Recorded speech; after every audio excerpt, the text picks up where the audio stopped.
Welcome back दोस्तों। आप सभी को आपके अपने यूट्यूब चैनल एबीसी भंडारा पर स्वागत है।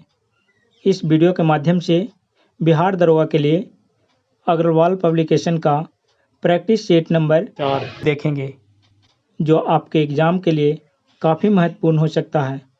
तो फ्रेंड्स, समय को गवाए बिना स्टार्ट करते हैं।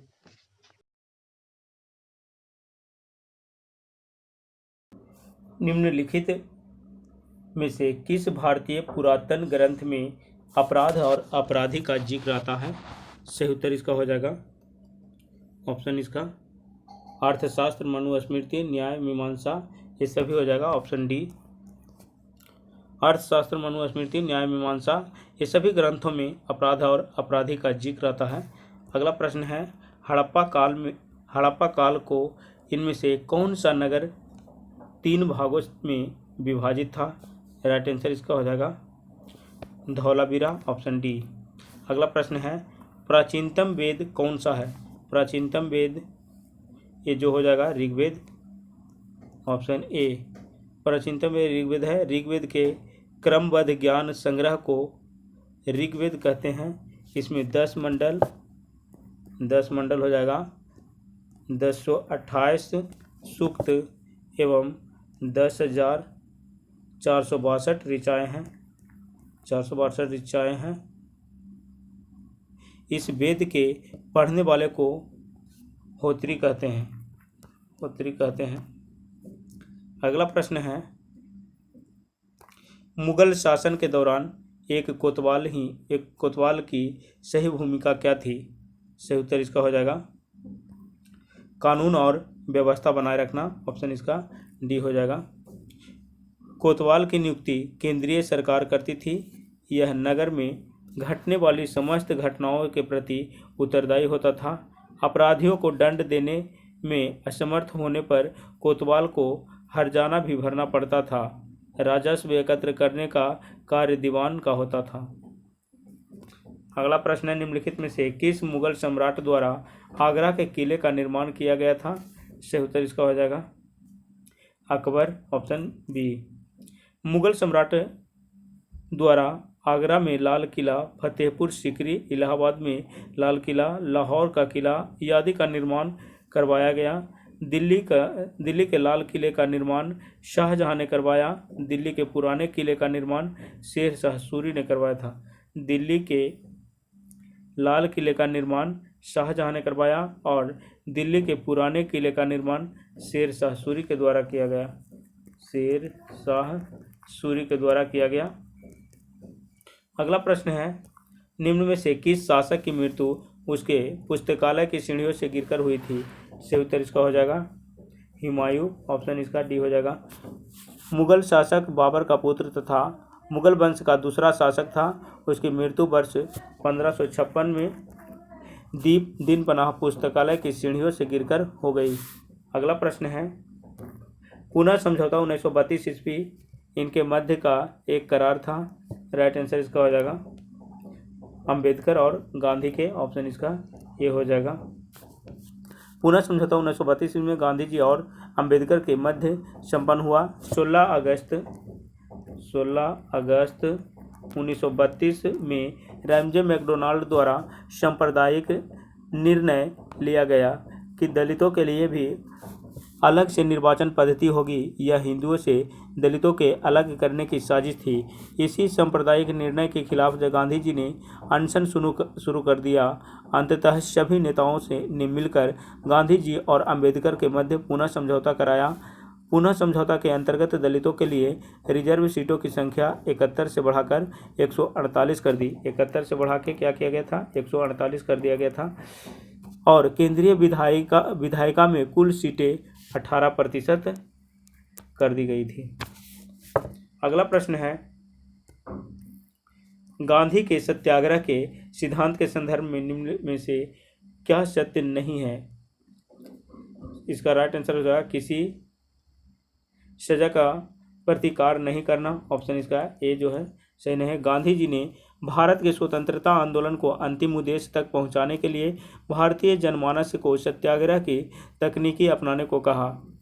सत्याग्रह के अंतर्गत उन्होंने अहिंसा का पालन करना, सदा सत्य बोलना और गलत बातों से परहेज करना, किंतु उन्होंने ये नहीं कहा कि किसी भी सजा का प्रतिकार नहीं करना, अपितु यह कहा कि किसी भी सजा का प्रतिकार से अहिंसात्मक तरीके से करना है। गांधी जी के अनुसार जहाँ सत्य है वहाँ ईश्वर होता है। नैतिकता इसका आधार है। अहिंसा का अर्थ होता है प्रेम और उदारता की प्रकाष्ठा।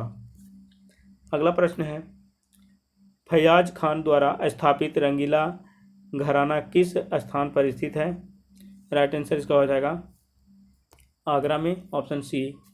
फैयाज खान द्वारा स्थापित रंगीला घराना आगरा में स्थापित है। 1880 से 1950 रंगीला घराना को ही आगरा घराना कहते हैं। यह घराना हिंदुस्तानी क्लासिकल संगीत घराना है। इस घराने के पहले गायक नायक गोपाल माने जाते हैं।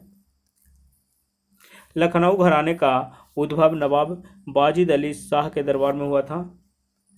अगला प्रश्न है, भारत का कौन सा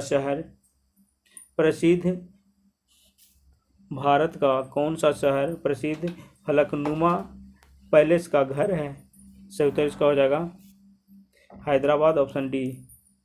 हैदराबाद भारत के तेलंगाना राज्य की राजधानी है। यह दक्कन के पठार से पर मूसी नदी के किनारे स्थित है। इस खूबसूरत शहर को कुतुब शाही परंपरा के 5वें शासक मोहम्मद कुली कुतुब शाह ने अपनी प्रेमिका भागवती को उपहार भेंट किया था। हैदराबाद को निजाम का शहर, मोतियों का शहर भी कहा जाता है। यह शहर फलकनुमा पैलेस का घर है। अगला प्रश्न है, मयूर गुण को हाल ही में भौगोलिक संकेत जीआई पंजीकरण प्रदान किया गया है।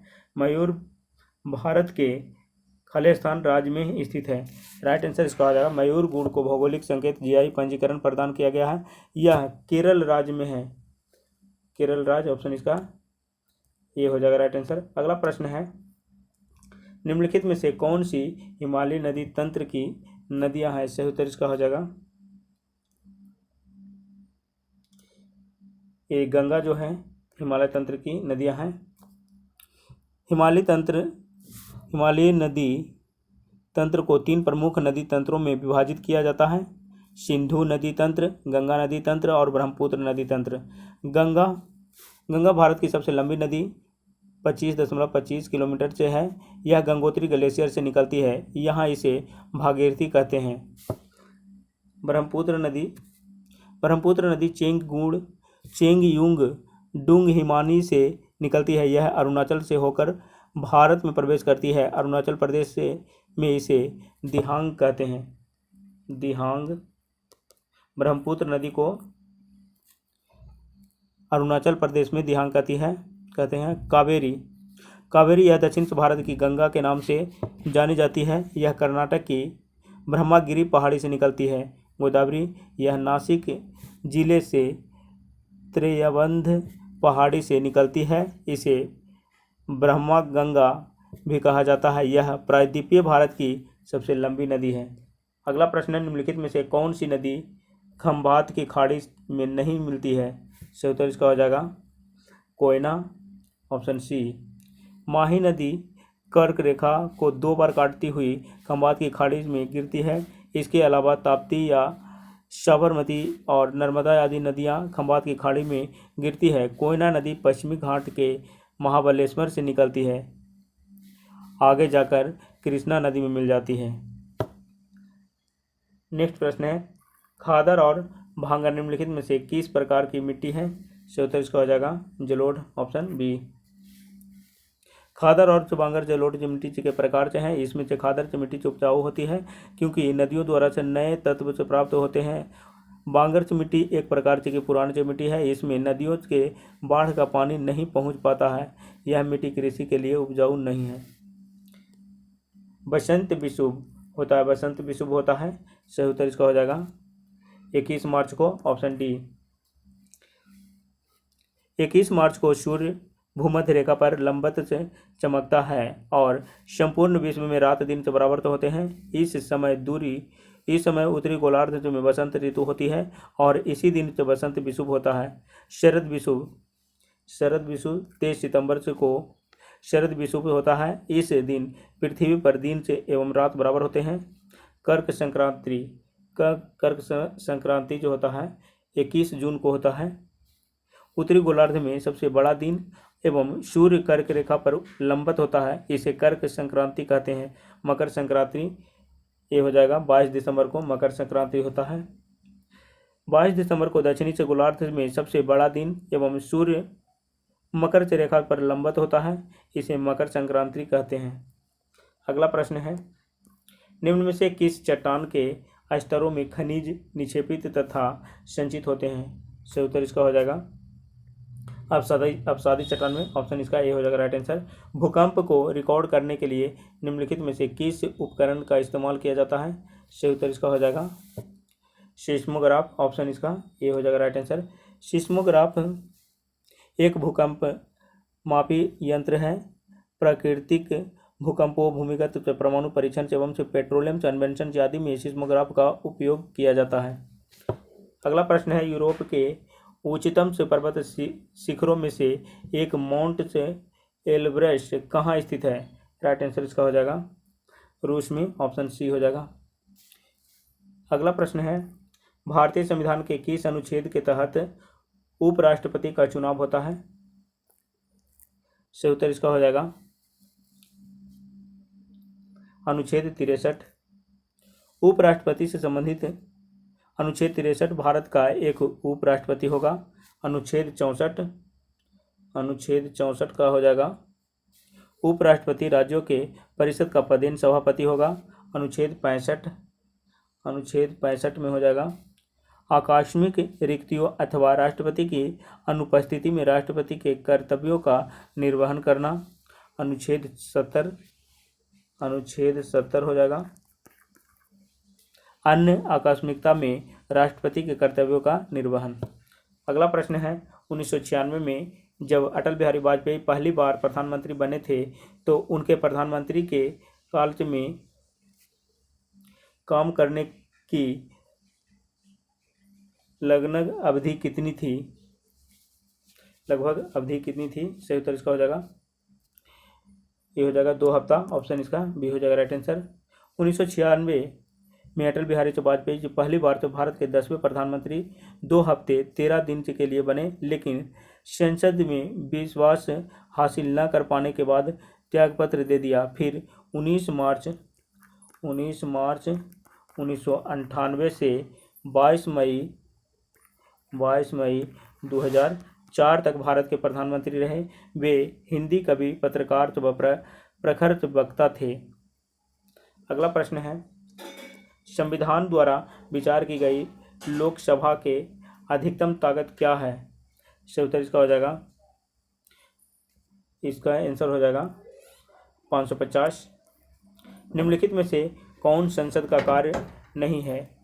सही उत्तर इसका हो जाएगा निम्नलिखित में से कौन संसद का कार्य नहीं है?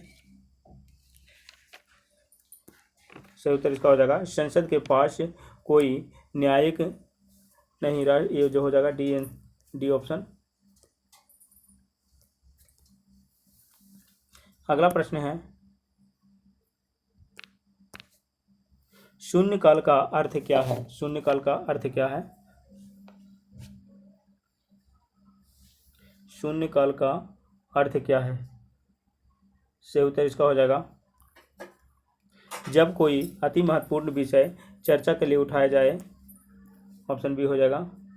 शून्यकाल संसद के दोनों सदनों में प्रश्नकाल के बाद 12 से 1 बजे के बाद बीच का समय शून्यकाल कहा जाता है। इसमें अति महत्वपूर्ण विषय उठाए जाते हैं व उन पर चर्चा होती है।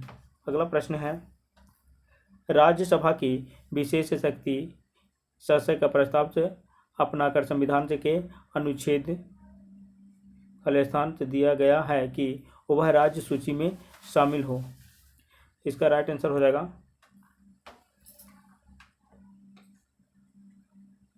अनुच्छेद 249।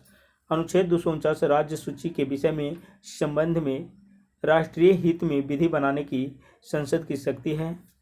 अगला प्रश्न है, भारत के संविधान के अनुच्छेद 243(1) के अनुसार पंचायतों की वित्तीय स्थिति की समीक्षा के लिए वित्त आयोग का गठन कब किया जाता है? सही उत्तर इसका हो जाएगा हर 5वें वर्ष की समाप्ति पर। ऑप्शन इसका बी हो जाएगा राइट आंसर। अगला प्रश्न है, पंचायती राज को पहली बार 2 अक्टूबर 1959 को राजस्थान जिले में पेश किया गया था। राइट आंसर इसका हो जाएगा नागौर, ऑप्शन सी। अगला प्रश्न है, निम्न में से क्या पंचायती राज संस्थान नहीं है? सही उत्तर इसका हो जाएगा ग्राम सहकारी संस्था, ऑप्शन इसका डी हो जाएगा सही उत्तर। ग्राम सहकारी संस्था पंचायती राज संस्था का भाग नहीं है। अनुच्छेद 243 के तहत ग्राम सभा, ग्राम पंचायत, क्षेत्र पंचायत व जिला पंचायत समिति किए गए थे। न्याय पंचायत अलग से कानून बनाकर स्थापित किए गए हैं। अगला प्रश्न है, कितने प्रतिशत भारतीय जनसंख्या की आजीविका का प्राथमिक स्रोत कृषि है? राइट आंसर इसका हो जाएगा 54%, ऑप्शन इसका ए हो जाएगा सही उत्तर। कृषि विपणन की आधारभूत संरचना AMI कब से प्रभावी हुई? राइट आंसर इसका हो जाएगा अप्रैल 2014 से, ऑप्शन इसका सी हो जाएगा सही उत्तर। अगला प्रश्न है, वर्ष 1965 में निम्नलिखित में से किस कृषि उपज के लिए न्यूनतम समर्थन मूल्य से MSP पहली बार से घोषित किया गया? राइट आंसर इसका हो जाएगा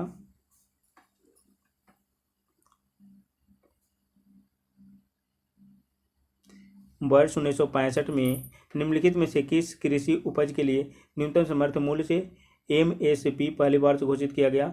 सही उत्तर इसका हो जाएगा धान के लिए, ऑप्शन सी। सर्वप्रथम 1965 में धान के लिए न्यूनतम समर्थन मूल्य से घोषित किया गया। 1965 में इस हेतु कृषि मूल्य आयोग बनाया गया, जिसका नाम 1985 में कृषि लागत व मूल्य आयोग कर दिया गया। 1985 में कृषि लागत व मूल्य आयोग कर दिया गया। अगला प्रश्न है, एशिया की सबसे बड़ी प्याज की मंडी कहाँ स्थित है? इससे उत्तर इसका हो जाएगा लसालगांव, ऑप्शन इसका ए हो जाएगा सही उत्तर। एशिया की सबसे बड़ी प्याज की मंडी महाराष्ट्र के लसालगांव में है, ऑप्शन इसका ए हो जाएगा राइट आंसर। अगला प्रश्न है, इनमें से किस सरकार की अर्थव्यवस्था में संसाधनों पर निजी अधिकार जो होते हैं और आर्थिक गतिविधियों का मुख्य उद्देश्य लाभ अर्जित करना होता है? राइट आंसर इसका हो जाएगा पूंजीवादी, ऑप्शन डी। नेक्स्ट प्रश्न है, यदि RBI नगद कोषानुपात को घटा दे तो साख सृजन पर क्या असर होगा? सही उत्तर इसका हो जाएगा बढ़ जाएगी, ऑप्शन ए। नेक्स्ट प्रश्न है,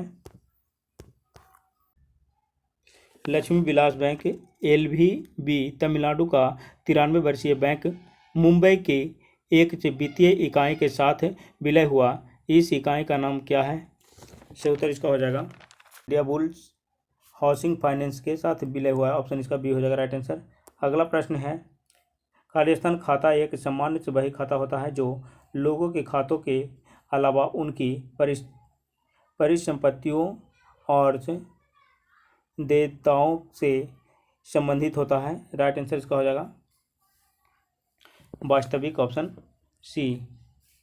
अगला प्रश्न है, भारत के राष्ट्रीय सर्वेक्षण और मानचित्र संगठन को विज्ञान और प्रौद्योगिकी विभाग के तहत कब स्थापित किया गया था? सही उत्तर इसका हो जाएगा 1967 में, 1767 में, ऑप्शन इसका सी हो जाएगा सही उत्तर। अगला प्रश्न है, प्रतिबल की SI इकाई क्या है? इसका राइट आंसर हो जाएगा पास्कल। 1 वोल्ट कितने के बराबर होता है? राइट आंसर इसका हो जाएगा 1 जूल प्रति कूलम के, ऑप्शन बी। नेक्स्ट प्रश्न है, माचिस की डिब्बी की सतह से जब माचिस की तीली टकराती है तो ऊर्जा का कौन सा रूप एक चमकीले लौ में प्रज्वलित होने का कारण बनता है? राइट आंसर इसका हो जाएगा रासायनिक ऊर्जा, ऑप्शन सी। अगला प्रश्न है, पेप्टाइड बंध का निर्माण किसके बीच होता है? सही उत्तर इसका हो जाएगा अमीनो समूह और कार्बोनिक्स समूह, ऑप्शन इसका सी हो जाएगा सही उत्तर। अगला प्रश्न है, निम्नलिखित में से कौन सी प्रक्रिया जल चक्र में शामिल प्रक्रिया का एक हिस्सा है? राइट आंसर इसका हो जाएगा हिमीकरण, ऑप्शन सी। इसका हो जाएगा वाष्पीकरण, ऑप्शन इसका ये हो जाएगा वाष्पीकरण। अगला प्रश्न है, पानी को शुद्ध करने के लिए आमतौर पर इस्तेमाल से किया जाने वाला रासायनिक तरीका निम्नलिखित में से कौन सा है? राइट आंसर इसका हो जाएगा क्लोरीनीकरण। ऑप्शन इसका सी हो जाएगा सही उत्तर। अगला प्रश्न है, सामान्य सर्दी जुकाम के विरुद्ध टीकाकरण अधिक प्रभावी क्यों नहीं होता है? सही उत्तर इसका हो जाएगा ऑप्शन सी। बीमारी में राइनोवायरस के विभिन्न प्रकार विद्यमान रहते हैं जो टीकाकरण को अप्रभावी बना देते हैं। अगला प्रश्न है, हमारे भोजन आहार का प्रोटीन घटक मुख्य रूप से किसके लिए उत्तरदायी है? राइट आंसर इसका हो जाएगा वृद्धि और मरम्मत के लिए। ऑप्शन इसका सी हो जाएगा सही उत्तर। नेक्स्ट प्रश्न है, निम्नलिखित में से किस खनिज की कमी से एनीमिया होता है? सही उत्तर इसका हो जाएगा लोहा। Option B. अगला प्रश्न है, संपूर्ण भूमि का वह राजा कौन था जिसने नालंदा में एक बौद्ध विहार की स्थापना की तथा इसके रख रखाव हेतु अपने दूत द्वारा देवपाल से 5 गांव दान में देने के लिए प्रार्थना की? सही उत्तर इसका हो जाएगा बालपुत्र देव। ऑप्शन इसका हो जाएगा सी आंसर। अगला प्रश्न है, बिहार पर बख्तियार खिलजी के हमले का पहला विवरण प्राप्त हुआ? सही उत्तर इसका हो जाएगा तबकात-ई नासरी से। ऑप्शन इसका बी हो जाएगा सही उत्तर। बख्तियार खिलजी तुर्की से आया था, मुस्लिम से हमलावर था। इसकी अगुवाई में मुस्लिम से हमलावरों ने 1193 में नालंदा विश्वविद्यालय को नष्ट कर दिया। प्रसिद्ध पर्शियन इतिहासकार से मिनहाज उस सिराज ने अपनी पुस्तक तबकात ए नासरी में बिहार में उसके हमले के बारे में विस्तार से वर्णन किया है। मिनहाज उस सिराज ने अपनी पुस्तक तबकात ए नासरी में, इसका हो जाएगा सही उत्तर। अगला प्रश्न है, बिहार कब भारत में एक स्वतंत्र प्रदेश बना? राइट आंसर इसका हो जाएगा 1912 में। अगला प्रश्न है, बिहार सोशलिस्ट पार्टी कब गठित हुई? सही उत्तर इसका हो जाएगा 1931 में। Option C. एक भारतीय राज्य के रूप में बिहार बना? सही उत्तर इसका हो जाएगा 1912 में। Option B. 22 मार्च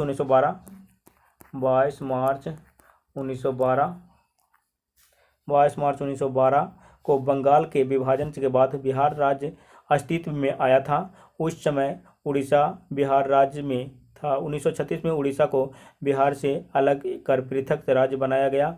15 नवंबर 2004 को बिहार के 18 जिलों को अलग कर झारखंड राज्य का गठन किया गया। 15 नवंबर 2000 को।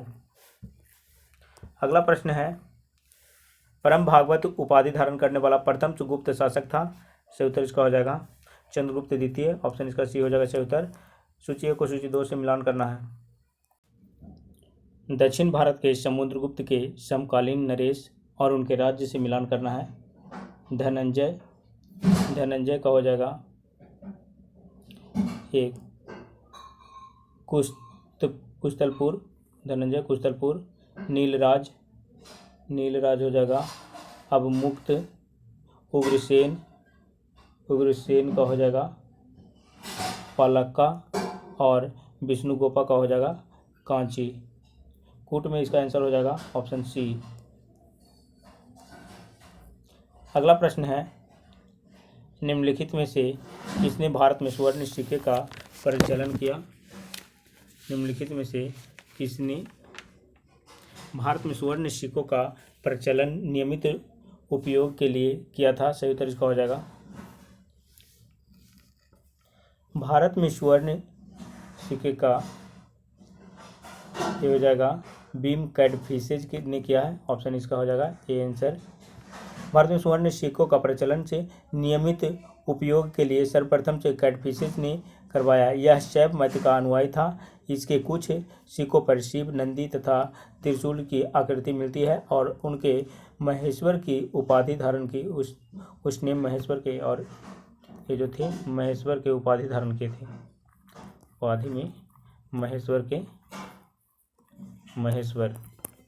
अगला प्रश्न है, निम्नलिखित में से कौन सा सही सुमेलित नहीं है? राइट आंसर इसका हो जाएगा शेख निजामुद्दीन औलिया, शेख निजामुद्दीन औलिया का जो दरगाह है ये दिल्ली में स्थित है। दिल्ली में स्थित है। शेख निजामुद्दीन उस्मानी का शेख निजामुद्दीन औलिया ने आईने हिंद की उपाधि दी थी। अगला प्रश्न है, सूची को सूची 2 से मिलान करना है। मुल्ला दाऊद हो जाएगा इसका चांदायन। दामोदर कवि हो जाएगा पद्मावती कथित कथा हो जाएगा सोमनाथ का हो जाएगा राग विबोध। अमीर खुसरो आशिका। अगला इसमें कूट का आंसर हो जाएगा ऑप्शन बी। अगला प्रश्न है, निम्नलिखित नेताओं में से जिन्हें द्वितीय गोलमेज सम्मेलन में भाग नहीं लिया वे थे, से उत्तर इसका हो जाएगा doctor Rajendra Prasad, option D. अगला प्रश्न है, निम्न घटनाओं को कालक्रमानुसार व्यवस्थित करना है। साइमन आयोग की नियुक्ति हो जाएगा 1927 हो जाएगा। जालियांवाला बाग हत्याकांड 13 अप्रैल 1919। महात्मा गांधी की दांडी यात्रा 12 मार्च 1930। फिरोज शाह मेहता की मृत्यु 9 नवंबर 1915। कूट में इसका आंसर हो जाएगा ऑप्शन ए। फिरोज शाह मेहता की मृत्यु 9 नवंबर 1915 को। उसके बाद हो जाएगा जालियांवाला बाग हत्याकांड 13 अप्रैल 1919।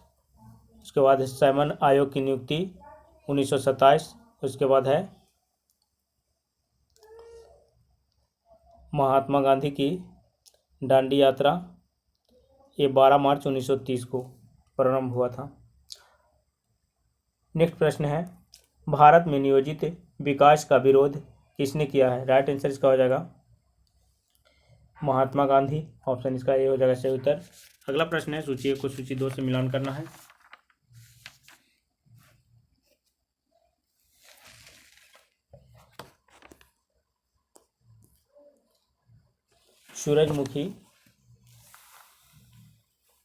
सूरजमुखी हो जाएगा हर मौसम में, इसका हो जाएगा सभी मौसम। उसके बाद हो जाएगा खरबूजा, ये जायद गर्मी के मौसम में होता है। कपास हो जाएगा खरीफ वर्षा में। और अलसी हो जाएगा जो रबी सर्दी में हो जाएगा। कूट में इसका आंसर हो जाएगा ऑप्शन बी। अगला प्रश्न है, कथनों पर विचार करना है।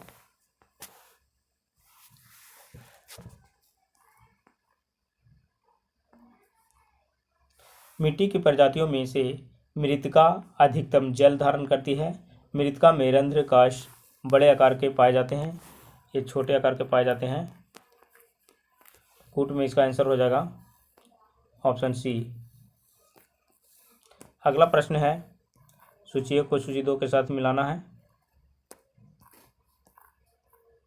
राष्ट्रीय पार्क और राज्य है डाचीग्राम, ये हो जाएगा जम्मू कश्मीर। पापीकोंडा हो जाएगा आंध्र प्रदेश।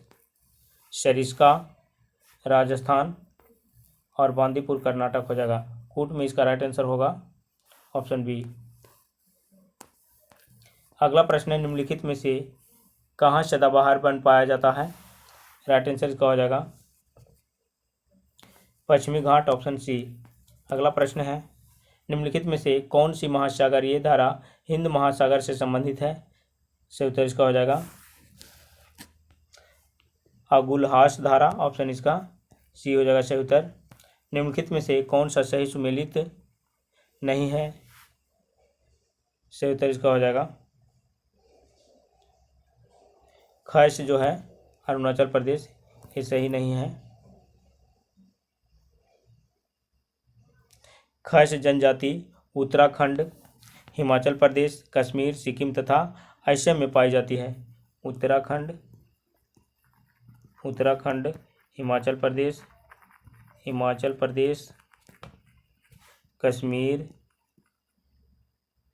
कश्मीर हो जाएगा, उसके बाद सिक्किम तथा असम में पाया जाता है। अगला प्रश्न है, एक अनवीकृत ऊर्जा, अनवीकृत हो जाएगा, एक अनवीकृत ऊर्जा का स्रोत है। राइट आंसर इसका हो जाएगा पेट्रोलियम। कार्बन क्रेडिट की अवधारणा उत्पन्न हुई, से उत्तर इसका हो जाएगा क्योटो प्रोटोकॉल, ऑप्शन इसका बी हो जाएगा सही उत्तर। 42वें संविधान संशोधन द्वारा किस अनुच्छेद के माध्यम से श्रमिकों की प्रबंधन में भागीदारी सुनिश्चित की गई? राइट आंसर इसका हो जाएगा अनुच्छेद 43A के। 42वें संविधान संशोधन 1976 द्वारा अनुच्छेद 43A जोड़ा गया तथा इन अनुच्छेद के द्वारा श्रमिकों के प्रबंधन में भागीदारी सुनिश्चित की गई थी। अगला प्रश्न है, भारतीय संविधान के अनुच्छेद 162 के शीर्षक संबंध में निम्न में से कौन सही है? से उत्तर इसका हो जाएगा राज्य की कार्यपालिका शक्ति का विस्तार, ऑप्शन इसका डी हो जाएगा राइट आंसर। नीचे दो कथन दिए गए हैं जिसमें एक को कथन ए तथा दूसरा आर है।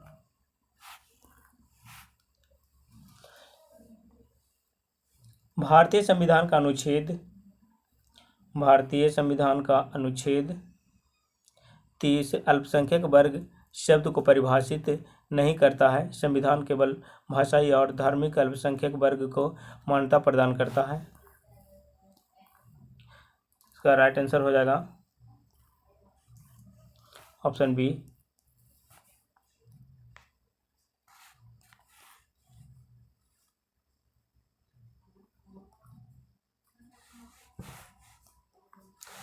भारतीय संविधान की 6ठी अनुसूची का प्रावधान निम्नलिखित में से किस राज्य में लागू होता है? सही उत्तर इसका हो जाएगा त्रिपुरा, ऑप्शन ए। भारतीय संविधान की 6वीं अनुसूची असम, मेघालय, त्रिपुरा और मिजोरम राज्यों के जनजातीय क्षेत्रों के प्रशासन के बारे में उपबंध है। यह व्यवस्था संविधान के अनुच्छेद 244 2 और अनुच्छेद 275 1 में वर्णित है। अगला प्रश्न है, भारत में आपदा प्रबंधन के लिए राष्ट्रीय आपदा प्रबंधन से डिवीजन से गृह मंत्रालय में एक से नोडल से डिवीजन से है। राष्ट्रीय आपदा प्रबंधन प्राधिकरण से का पदेन अध्यक्ष कौन है? से उत्तर इसका हो जाएगा प्रधानमंत्री, ऑप्शन इसका ये हो जाएगा राइट आंसर। अगला प्रश्न है, भारत के वित्त आयोग का प्राथमिक कर्तव्य है। से उत्तर इसका हो जाएगा संघ और राज्यों के मध्य से कर राजस्व के विवरण हेतु सिफारिशें देना, ऑप्शन इसका ये हो जाएगा सही उत्तर। अगला प्रश्न है, निम्नलिखित में से कौन भारत के प्रथम वित्त आयोग अध्यक्ष था? से उत्तर इसका हो जाएगा श्री केसी नियोगी, ऑप्शन इसका बी हो जाएगा सही उत्तर। राज्य लोक सेवा आयोग के सदस्य को हटाया जा सकता है। से उत्तर इसका हो जाएगा उच्चतम न्यायालय की जांच के पश्चात राष्ट्रपति द्वारा, ऑप्शन इसका सी हो जाएगा। अगला प्रश्न है, निधि कार्यक्रम के संदर्भ में निम्न में से कौन से कथन सही है? से उत्तर इसका हो जाएगा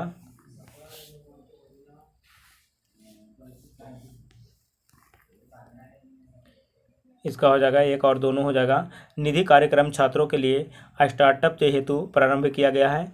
इसका उद्देश्य 20 छात्रों को स्टार्टअप के हेतु प्रति वर्ष वित्तीय सहायता करना है, ऑप्शन इसका सी हो जाएगा सही उत्तर। एक और दो दोनों सही है।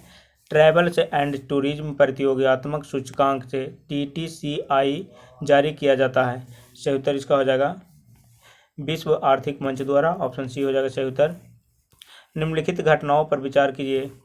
नाबार्ड की स्थापना, स्वयं सहायता समूह बैंक से लिंकेज कार्यक्रम से किसान क्रेडिट कार्ड योजना, क्षेत्रीय ग्रामीण बैंक की स्थापना।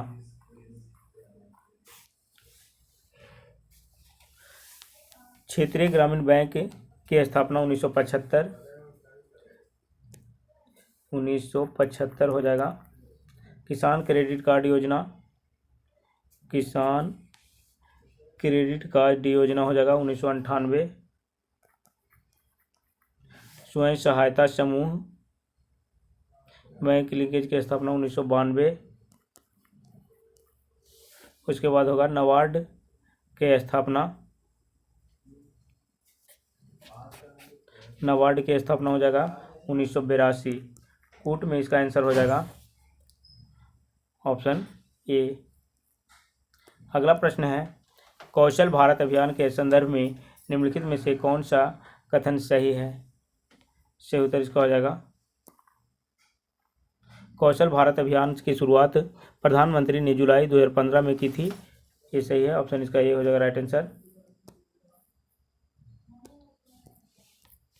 अगला प्रश्न है, बहुआयामी निर्धनता सूचकांक में सम्मिलित होता है। सही उत्तर इसका हो जाएगा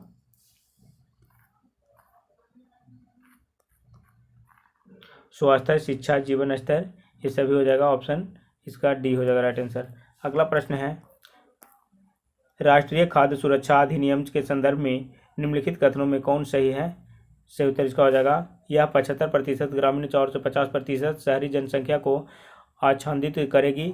महिलाओं और बच्चों को पोषण संबंधित सहायता पर विशेष ध्यान देना। 18 वर्ष आयु से अधिक की सबसे बड़ी महिला परिवार की मुखिया होगी। इसका सही उत्तर हो जाएगा ऑप्शन सी।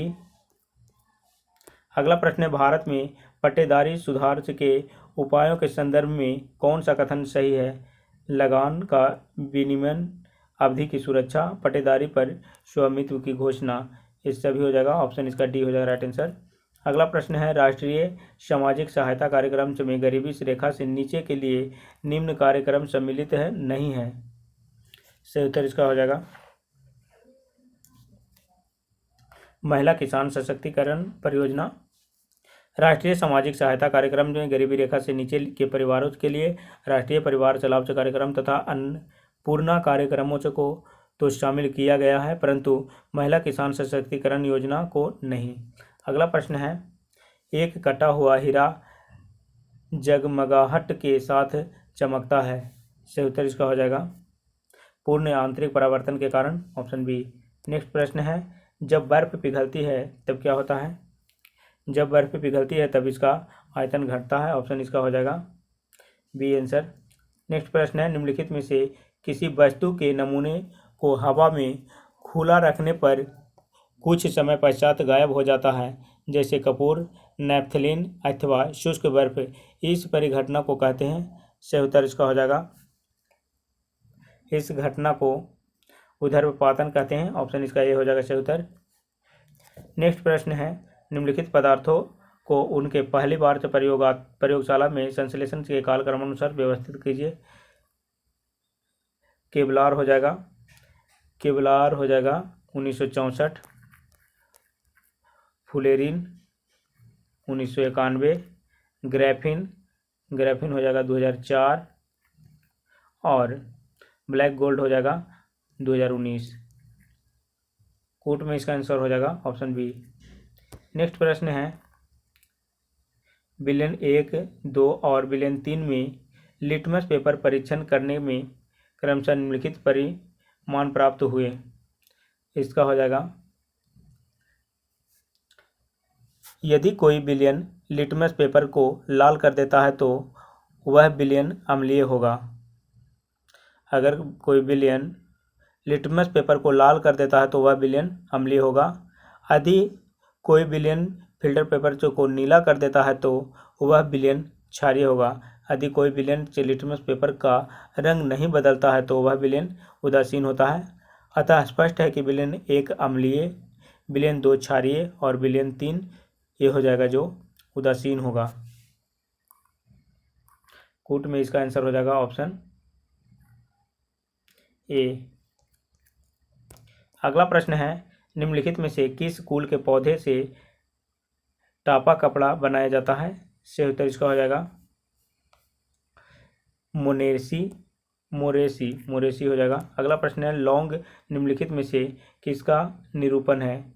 सही उत्तर इसका हो जाएगा लौंग जो है ये फूल कली का है, ऑप्शन सी हो जाएगा सही उत्तर। नाइट्रोजन स्थिरीकरण जीवाणु किस पौधे की जड़ के साथ संयोजन करती है? नाइट्रोजन स्थिरीकरण जीवाणु से किस पौधे की जड़ के साथ संयोजन करते हैं? राइट आंसर इसका हो जाएगा दालें, ऑप्शन ए। भारत में सर्वाधिक दालों का उत्पादन मध्य प्रदेश में होता है। दाल में अरहर, मूंग, उड़द, चना, मसूर, खेसारी आदि अनाजों को रखा जाता है। ये सभी अनाज वनस्पति शास्त्र के लिग्यूमिनेसी गण के अंतर्गत हैं। दालों में सर्वाधिक मात्रा में प्रोटीन होती है। दालों के पौधों की जड़ों में नाइट्रोजन स्थिरीकरण जीवाणु जैसे राइजोबियम पाए जाते हैं जो भूमि की उर्वरा शक्ति को बढ़ा देते हैं।